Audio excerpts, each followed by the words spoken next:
back last February 15th, I did an episode called 5G Flat Coke. And in that episode, I talked about the conspiracy theory behind the TikTok algorithm. The conspiracy theory behind the TikTok algorithm was that it serves up different content to different regions. So in China, the algorithm serves up science and technology to make Chinese kids think that's cool, so they'll pursue those things and it'll be popular, and then make Chinese culture like sort of raise it up. The alternative to that was in America, it serves booty shaking and dumb stuff to nullify any positive effects and bring down Western culture.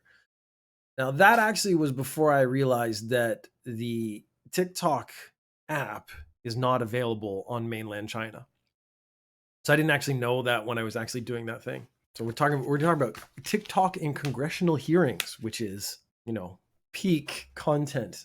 Actually, right now, TikTok congressional hearing, I'm probably a week late for that. You got to be like on it, and I'm not, because I actually want to see all the stuff and then talk about it. So the conspiracy theory that it's serving different content in China and America can't be true because the app itself is not available in China. Therefore, that element cannot be true. My theory was that different regions have different likes and stuff, so the algorithm is altered for each region, which makes sense just from a business standpoint. And a lot of the things I talked about in that episode of CMcB was that a lot of conspiracy theories can either be explained by economics or the impossibility of having that many people just keep their mouth shut. That's actually the other issue that comes up. So before we get into it, TikTok itself. So the TikTok ban, this congressional hearing is about like, is the app spying on people, trying to ban it from America, essentially is what they were talking about.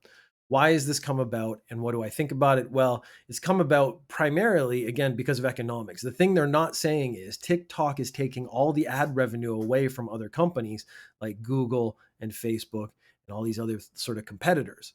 It has just undermined them significantly. And no one's actually going to come out and say that part. This is about money. 4 years ago, there was a congressional hearing about Google. What was the problem with Google? Google was making all the money. So they talk about national security and stuff. Realistically speaking, I don't think any of that's true. They are talking about this company is taking too much of the market share. This company is making too much money. We need to sort of claw some of that money back to make sure it stays in American hands. That is really all this congressional hearing is about. So if your company is too successful and it's not American, I think that might be the primary issue. Does TikTok, the app, spy on you?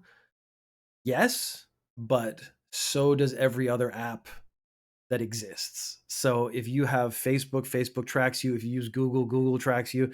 If you use TikTok, TikTok tracks you. There is no situation where a social media based company or a company that's relying on their revenue via information is not trying to track you as much as humanly possible. So in the clips I'm going to play, they talk about how, they it's all sort of user based stuff. They are trying to talk around the issue that yes, we're trying to get as much information as humanly possible without actually letting on to people how much information we have collected. That's sort of the issue. So opting out is always one of the first issues. Like when you're given a new service, usually you're automatically opted into certain tracking systems. And then you have to opt out, which makes it that much harder because people don't read those things. They just click yes, yes, yes, yes, yes, move on. I want to play with my new app. You're usually agreeing to have everything on your phone tracked. And that's not a TikTok thing. That is a computer company thing. Does it spy? Can it be used by the Chinese to spy on people? I don't know. I mean, honestly, it could. I know that your microphone can be turned on remotely incredibly easily by almost anyone. I know pretty much every government has a legal system to make that happen. Like basically in America, I think you just get a warrant, and then if they can get the right warrant at the right time, they can turn on your mic, they can turn on your camera, they can see all this stuff. You see it in movies all the time, like they start listening in on conversations. That's not actually a hard thing to do. I couldn't do it. I'm not that technologically adept, but I know that the people who do know these things, they know how to do it. Should TikTok be banned? is an interesting question because I think if you have a government issued phone, I don't believe there should be any social media apps. I actually think if you have a government issued phone, that you shouldn't be allowed to put any app on it that isn't already put on by the government. Essentially, you as a user shouldn't be allowed to use those phones. Shouldn't be allowed to alter those phones. That to me would be the most basic level of security. I read an article about a week ago. It was talking about how the Pentagon is struggling because people in the Pentagon are so horny, they keep putting Tinder on their government issued phones. Is Tinder tracking you? Absolutely. It's got to use your location to be able to tell you where the other horny people are. So that's sort of the first problem is users keep putting stuff on their phone. I don't think it matters if it's TikTok or Tinder or Facebook or anything else. Every single one of those apps tracks you in some way. Every one of those apps could be exploited in some way. God damn it. There he is for you. There he is, just looking mighty in the background. So I should actually change my shift so that I work in the evening more and then stream in the morning because everyone just dropped in real quick. It says I only have one viewer, but like 3 or 4 people have already dropped in and out. Dave looks like he's trying to think of what to do next. So, dude, all right, I gotta trying to do the podcast. I gotta do the podcast. I actually believe if you work for the government, you probably shouldn't be bringing your personal phone with you into government buildings. But that's a bit extreme on my side. I know you do probably need to have stuff for like personal emergencies and things like that and contact information. So that's all very important for businesses. Look at that peak I just hit for businesses. For businesses, I think again, if a company says don't have TikTok on your phone, if it's a company issued phone, it's their phone, not yours. I think that's a fair agreement to make. Companies saying that you can't bring your personal phone into the building or whatever. Again, I think that's kind of their prerogative. You as a company or you as an employee could agree and or disagree with the actual policy. That's to be worked out between individuals and the company. But I can understand a company taking that stance. Like say we have some R&D or something, we don't want phones that are going to be tracked or that could be put on or any sort of security in that room, in that building. I think that's a fair thing for them to make. Now, should TikTok be banned nationally in America? I think the core issue there is America has based all of its ideas and policies on the idea or the concept of personal freedom. So turning around and saying that you cannot use this app because the government doesn't like this app is counterintuitive to what a lot of these government officials say America stands for. So personal freedoms dictate that if I want to use a Chinese made phone tracking system, oh my God, look at this, what I have right here. It's my phone. It's actually a Huawei. China's probably listening right now. So I just, once they give me that boost and actually get me the audience in China, that 1 billion people, I'll be fine. I'll be making tons of money. But the premise is that if this is what I want to do as an American citizen, then I should be allowed to do it. That is personal freedom. If I want to carry an AK-47 with a smartphone tied to the end that has TikTok on it, I should be allowed to do it. That is the premise. Jade has just put that law in the US is actually nightmare fuel. It could restrict so many freedoms. I mean, the irony is the clips I'm about to play as examples for how bad these congressional hearings are is that it's mostly Republicans who talk about freedom the most, but then spend all their time trying to restrict others' freedoms. I think we all know that's true as an irony. We've all watched like The Daily Show and all these other shows. But why am I focusing on this? And it's primarily because in Japan, about 4 years ago, they had the Minister for Cybersecurity. And then he was put into place, and then it came out in the news that the Minister for Cybersecurity didn't know how to use a smartphone. Not that he wasn't good at it, but he did not know how to use it. Basically, I don't know if he didn't know how to use like the fingerprint scanner, didn't know how to use a touch panel, something like that. But basically, he could not use his smartphone. And when this came to light, everyone's like, well, how can you be in charge of cybersecurity if you don't know anything about technology? And he said, I only have to make decisions So if I want someone to use the phone, I tell them to use the phone. So essentially saying, I'm so important, I don't need to know stuff to be able to govern effectively. But the problem is he's supposed to be in charge and governing technology and making rules about technology, but how can you make rules about something you don't understand? So I went back and I watched the TikTok hearing, not the whole thing, it's like 5 hours long, but the highlights showed up really quickly. I went back and thought, like, there's other congressional hearings where similar things have happened. So I went back 4 years ago and watched the Google technology hearing. And I wanted to see if there was sort of any overlap or similarities between the two. So let's get to that, because that's really the entertainment we have for today. So we have Mr. Jordan. I believe he's a Republican. And this is back 4 years ago when they're talking to, what's his name? Pichai. Yeah. They're talking to Sundar Pichai, who is the CEO of Google at the time. I don't know if he is now or not. But they're basically trying to find out like what Google does, how the algorithm works. Basically, they're very angry that when you search for things about Trump, all this negativity comes up. So the premise of this isn't about freedom. It isn't really about doing things the right way. This is primarily about the fact that every time we search stuff about Trump, a whole bunch of negativity comes up. And why have you not fixed that for us already and made it so that Trump only looks good? Ileana Murillo is Google's head of multicultural marketing. Does Ms. Murillo do good work? I'm not directly familiar with her work, but she's an employee of Google, and we are proud of our employees. Your head of multicultural marketing said you were pushing to get out the Latino vote, paying for a ride to the polls for the Latino vote only in key states, and you're saying that's not accurate. Yes, that's right. We haven't found any evidence to substantiate any. So she just made it. Okay, so that's the first thing. You swear an oath when you join one of these congressional hearings that you're going to tell the truth, the whole truth, all that stuff. But if you lie under oath, that's perjury. So he's going to be committing a crime if he lies. And this is the CEO of Google. He's not a dumb man. He knows what he's doing. He knows how this works. He knows if he lies and he gets caught, he actually could get in trouble. Now, I think the reality is congressional hearings, I've never heard of anyone getting arrested as immediately as they walk out of the door. But you have our friend, Mr. Jordan, at the speaker. He said, is this true? Now, Mr. Pichai has just said, no, that's no true. They haven't found any evidence to substantiate that she made it up. Oh, so he was interrupted. Google looked into this, and they did not find any evidence that what the congressman is saying is actually true.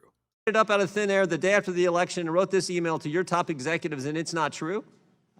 Congressman, I'm happy to follow up, but I think the employees today do their own activities. We don't want the follow-up. I want the real answers right here in this committee. He's actually laughing at him like he's caught him. But what is actually happening is Mr. Pichai set up a pretty interesting dichotomy. He's like, we looked into this. We didn't find it. Mr. Jordan did not accept that as an answer, despite the fact, again, if he could prove it, it was perjury. But Mr. Pichai has also gone and said, look, these are people and they do stuff outside of Google. So maybe they did something outside of Google that we have no control over. Again, that sort of takes you back to the personal freedoms thing. What they do at the company and what they do outside the company aren't necessarily the same thing. This isn't the dumbest thing, but the guy has, again, they've been fed information. And the guy is just, Mr. Pichai has just come out and said, that's not true. There's really nothing you can do to follow that up with. As I said earlier, we have looked into it. We didn't find it. Did you push to get out the key vote? And I would say the two most populous states for Latinos would be California and Texas. Did you push to get out the Latino vote and pay for people to go to the polls in California and Texas?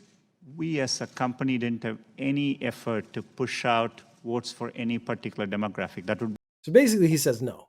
I mean, and of course, Google isn't going to go and push the vote on one side or the other, primarily because that would be a massive problem for them if they actually got caught doing it. And he knows this, so they're not actually going to do it. Be against our principles.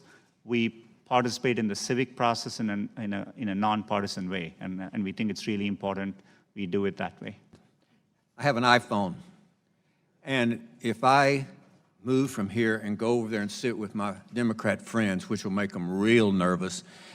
This guy's already weird. This guy has just said, I have an iPhone. And he has failed to realize that iPhone and Google are not the same companies.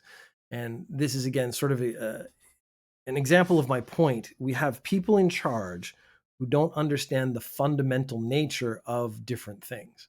So he thinks Google and the internet and phones and all of this is just one thing. He doesn't understand that it's different. Now, to me, the sincerity with what Mr. Piche responds to this thing, he says, does Google track my movement? Now, it's an iPhone. So iPhone, Apple, absolutely is tracking your movements. It probably has a map app on it and GPS and stuff. So it is 100% tracking your phone. He's also inadvertently held up a picture of his granddaughter on the phone. It's his background wallpaper, unless that's like a default one that, and he just doesn't know that kid. And he's saying, if I move from here over there, will Google track me? Now, the answer is Apple. Probably the answer is yes. Maybe not over 10 feet or 100 feet, but it's going to certainly know you're in this building. It's going to know the other phones that are in that building if they're iPhones for sure. But since it's not a Google product, Google technically has nothing to do with that phone. Does Google track my movement? Does Google, through this phone, know that I have moved here and moved over to the left? It's either yes or no. So the answer in this case is no. I mean, if we're being really honest, the answer in that case is no. Mr.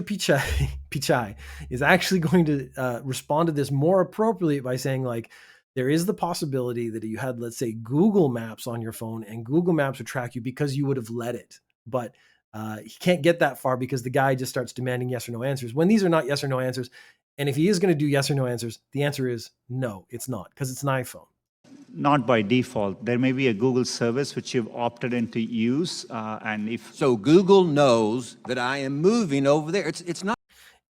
See, and he keeps saying like this is like not a trick question, but it's because he doesn't understand the question or the answer. It's not a trick question, no, and he's not trying to give you a trick answer. He's trying to actually explain to you, if you put a Google service on your iPhone and you allow that Google service to track your movements, then yes, Google will track your movements. But right now, what you're saying, the answer is no. Not a trick question. You know, you make $100 million a year, you ought to be able to answer that question. Does Google know through this phone? This man's hand is now shaking because he's getting so angry that he's not getting what he wants. Is the answer is to be yes. That's what he wants, but he's not getting the answer he wants because he actually doesn't understand the question he's asking. Phone that I am moving over there and sit next to Mr. Johnson, which would make him real nervous. Why would sitting next to your coworker make them nervous? This is a whole different thing. He's making it sound like he's either going to intimidate that guy or that guy thinks he's really creepy.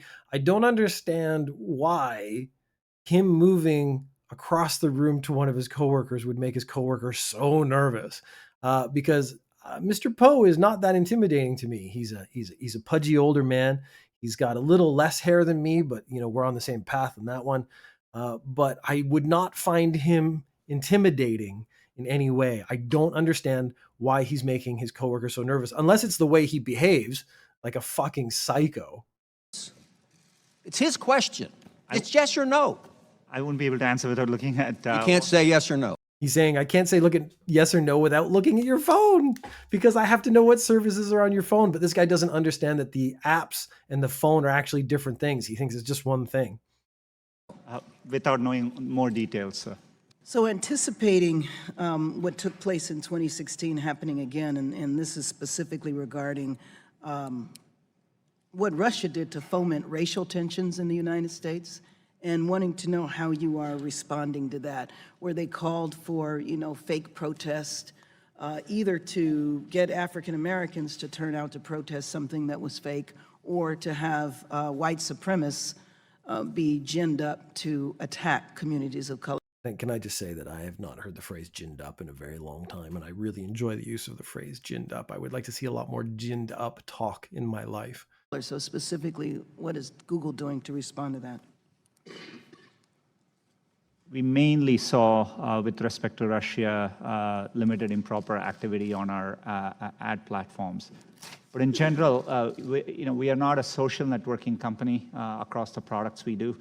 So what Mr. Pichai is kindly trying to explain is the thing you're talking about, the Russians in 2016 trying to foment revolution, trying to, incite protests and riots and stuff.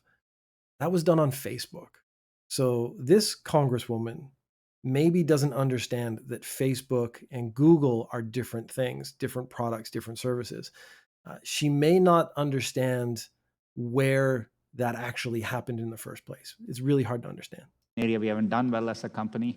So we typically aren't connecting groups of people, and that's not how Google mainly works today. And so we haven't seen that kind of activities on our platforms, but we are vigilant and happy to share any findings which come through as we look into it more. I do like that they keep bringing up China. Google's not a Chinese company. TikTok, I didn't know wasn't a Chinese company until these actual congressional hearings where I found out that they're headquartered in Singapore now. But we'll get to that in a second because we got a couple more of these to get through. So again, this is trying to connect Google to China. And so what he's trying to do is find a way for Chinese spies to get through Google to America so that he can say that Google is now an enemy of America. In China has deteriorated with respect to surveillance, censorship, and the like since Google first made the decision in 2010 to leave. So I want to ask very specifically, are any employees currently having product meetings on this Chinese project? And if not, when did those end? We have undertaken an internal effort, but right now there are no plans to launch a search service in China. So that's it. That's actually the answer. So the guy said, are you going to create a product specifically for China? And what he's saying is, are you working with the Chinese government? And Mr. Pichai has just said, no, we're not. But of course, that's not the answer he wants. So they have to keep going. As I said earlier. Are there any current discussions with any member of the Chinese government on launching this app? Currently, we are not in discussions around launching a search product in China. Are there any current discussions with members of the Chinese government? How many different ways can you say the same thing? And how many different ways can you get this dude to say, no, dude, we're not working with China. We're not working with China. We're not working with the Chinese government. Can we move on? About this? This effort currently is an internal effort, and I'm happy to consult as well as be transparent to the extent we take steps towards launching a product in China. And who at Google is leading the Dragonfly effort? It's our efforts around building search. It's undertaken by our search teams, but these are distributed efforts. It's a limited effort internally currently. Will you, Mr. Pichai, rule out launching a tool for surveillance and censorship in China while you are CEO of Google? Congressman, I commit to engaging. One of the things which is important to us as a company, we have a stated mission of providing users with information. And so we think it's in our duty to explore possibilities to give users access to information. And, I have that commitment, but, as I said earlier on this, we'll be very thoughtful. Okay, so he just goes on and just talks about how like if we make a product for China and you want to look at it, we're actually going to let you look at it. That's basically all he's saying. We do get some more entertaining ones. This has to do with, very specifically, I did enjoy this interaction. Right now, if you Google the word idiot under images, a picture of Donald Trump comes up. I just did that. Now, this is it. She thinks this is them manipulating the system, which I do enjoy. How would that happen? How does search work so that would occur?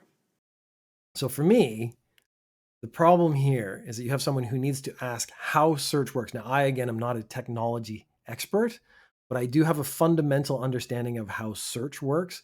Basically, the more something gets popular, the more it gets shared around, the more it gets seen on the internet, that moves it up the ranks to the top of the search. So basically, because everyone keeps talking about how stupid Donald Trump is, when you search the word idiot, his reference is getting pushed to the top. And I'm sure that week he did something really stupid. We provide search today for any time you type in a keyword. we, as Google, we've gone out and crawled and stored copies of billions of web pages in our index, and we take the keyword and match it against web pages and rank them. She's nodding along this whole time. She has no fucking clue what he's saying. When he starts talking about like they go out and they crawl the internet and spiders and stuff, she's like thinking of actual spiders crawling around in the internet. You can tell she's kind of already shut off just by the look on her face. She's like nodding, but I don't think she's paying attention at all. Based on over 200 signals, things like relevance, freshness, popularity, how other people are using it. And based on that, at any given time, we try to rank and find the best results for that query. And then we evaluate them with external raters to make sure that, and they evaluate it to objective guidelines. This is still part of the same hearing. And then iPhone has come up multiple times because all of these Congress people are using iPhones. So because they're using iPhones, again, they don't understand that there are different phones. They think there is only one product called phone, and it is the iPhone. I have a 7-year-old granddaughter who picked up her phone before the election, and she's playing a little game, kind of game a kid would play, and up on there pops a picture of her grandfather. And I'm not going to say into the record what kind of language was used around that picture of her grandfather, but I'd ask you, how does that show up on a 7-year-old's iPhone who's playing a kid's game? Congressman, iPhone is made by a different company, and I mean, that's it. That's all you need right there is they keep running into the problem of these guys just don't know what they're talking about in the first place. So how can they ask real and relevant questions? He's saying like, how is it possible that a picture of me shows up with negative language and my granddaughter sees that? Don't you feel bad about my granddaughter being told that I'm a piece of shit? But maybe if you weren't a piece of shit, that wouldn't show up on your iPhone, the thing that Google has nothing to do with. so, I mean, I It might have been an Android. It was a hand-me-down of some kind. So he's now like, okay, well, maybe it wasn't an iPhone, maybe it was an Android, but I don't know. As long as the problem is you're not saying the thing I want you to say, so say the thing I want you to say. I'd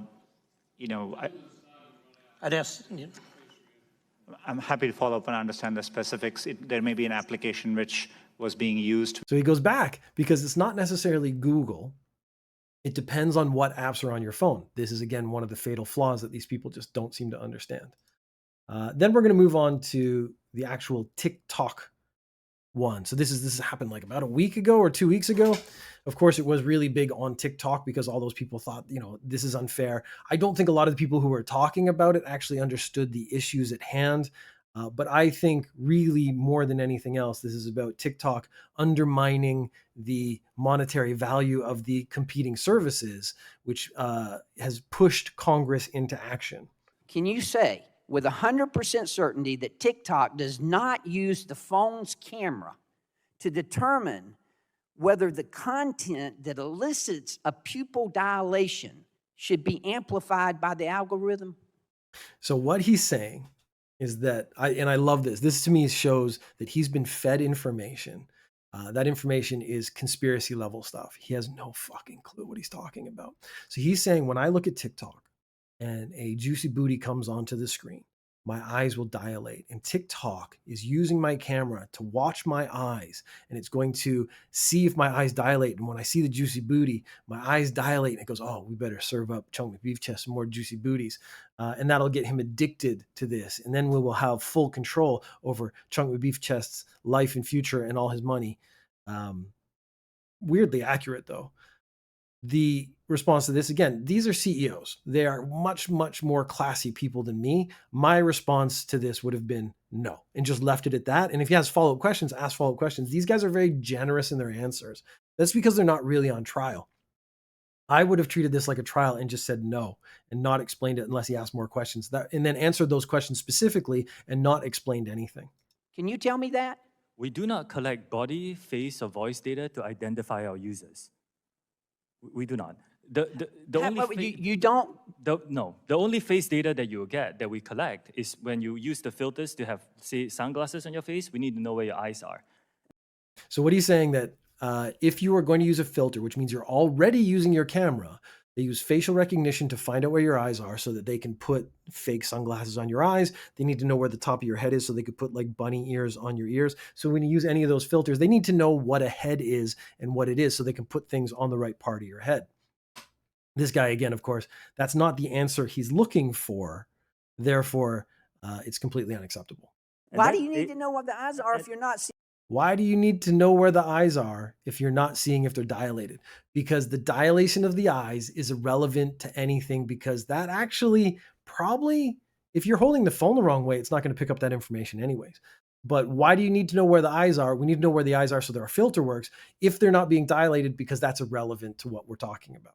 Seeing if they're dilated? And that data is stored on your local device and deleted after use if you use it for facial. Again, we do not collect body, face, or voice data to identify our users. I love when they start demanding yes or no questions. The yes or no questions are awesome because usually the question is not sincere, and then the answer cannot be is more nuanced than what they're expecting. But they just want people to say yes or no because they know if they force them to a corner, it's probably a yes, but not really the way you think it is. As was pointed out by Chairwoman Rogers, you have regular contact with Chinese Communist Party Secretary, Mr. Zhang Fuping, who is your boss at ByteDance, correct? No. So you can see Mr. Chu has now gotten into sort of his zone now is what I am all the time. She says, "This is your boss." And he goes, "No, this is not true." And her face is just like blown away. She's like, how is that possible? And they constantly during this congressional hearing remind him about like perjury laws, despite the fact that he's completely aware. And let's face facts, that's probably not his boss. No. Mr. Chu, does TikTok access the home Wi-Fi network? Okay, so that's to me one of the classic questions that demonstrates what I'm talking about. Does TikTok access the home Wi-Fi network? Whereas any device you have, you choose whether or not it connects to the home Wi-Fi network. And if you connect to the home Wi-Fi network, it has access to everything you give it access to. TikTok by itself cannot access the home Wi-Fi network without the user saying or turning on the Wi-Fi or something like that.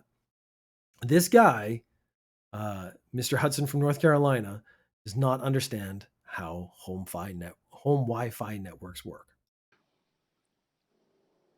Only if the user turns on the Wi-Fi. It's the best answer because he can't answer that question. If you connect it, then it's connected, yes. But if you don't connect it, then it's not connected. And I do like that Mr. Chu looks so confused by the question. I think that's actually where he goes next. I'm sorry, I may not understand the... So if I have... So yeah, he's like, I actually don't even understand your question because it's so weirdly basic. TikTok app on my phone, and my phone is on my home Wi-Fi network. Does TikTok access that network? It will have to access the network to get connections to the internet, if that's the question. Is it possible then that it could access other devices on that home Wi-Fi network? Congressman, we do not do anything that is beyond any industry norms. I believe the answer to your question is no. It could be technical. Let me get back to you. Okay, I'd appreciate it if you can answer that. So basically what he's saying is I have to maybe take you to a class and teach you about the fundamentals of how Wi-Fi and devices work. Again, because I don't know.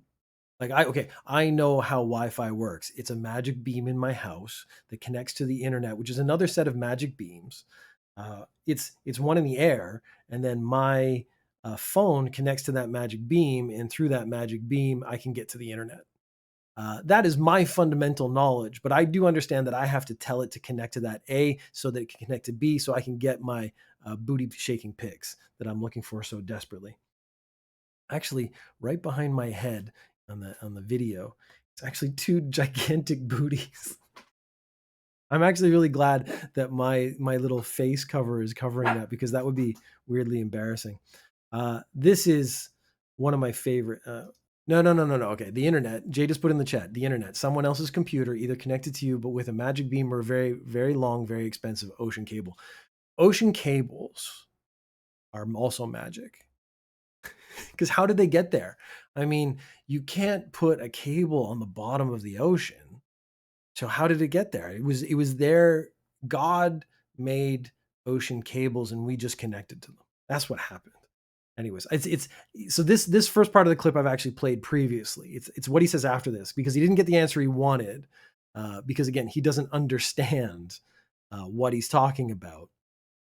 We get to this point. I find that hard to believe. It's our understanding that they're looking at the eyes. So this is it. He didn't get the answer he wanted. So he's just gonna, I disagree. It's our understanding. So he's been told information. He said, I've been told this. I'm going to take my information as true. What you're telling me now, again, perjury. I'm not going to accept that answer. How do you determine what age they are then? So now he's switched topics. This is something that happens in a lot of arguments, not just necessarily congressional hearings, but a lot of arguments where you've made a point, that point has been proven incorrect. So they change what they're talking about and they make it seem like it's sort of the same deal. So they're not actually wrong. We're just shifting gears. We rely on age gating as our key age assurance. Age gating, which is when you ask the user what age they are. We have also developed some tools where we look at their public profile to go through the videos that they post to see whether... Boy, that's creepy. So he's basically, again, the congressman here does not understand what age gating is. So Mr. Chu is quite generously about to explain it to him, but basically you put stuff on a public profile. We look at that public profile and see if the age you put into the app. So I told them I was 18 years old, but my pictures are only 12. Then they can actually say maybe that user lied about their age. So they're actually, this is a safety measure that TikTok, the company, has put into place to try to make sure that young people are not using the app incorrectly, let's say, or posting or seeing content they're not supposed to see. But the guy, because he said, we look at people's faces, he throws out, that's creepy, to throw that sort of tinge of color on the answer. Tell me more about that. It's public. So if you post a video, you choose that video to go public, that's how you get people to see your video. We look at those to see if it matches up the age that you talk to. So that is the end of that.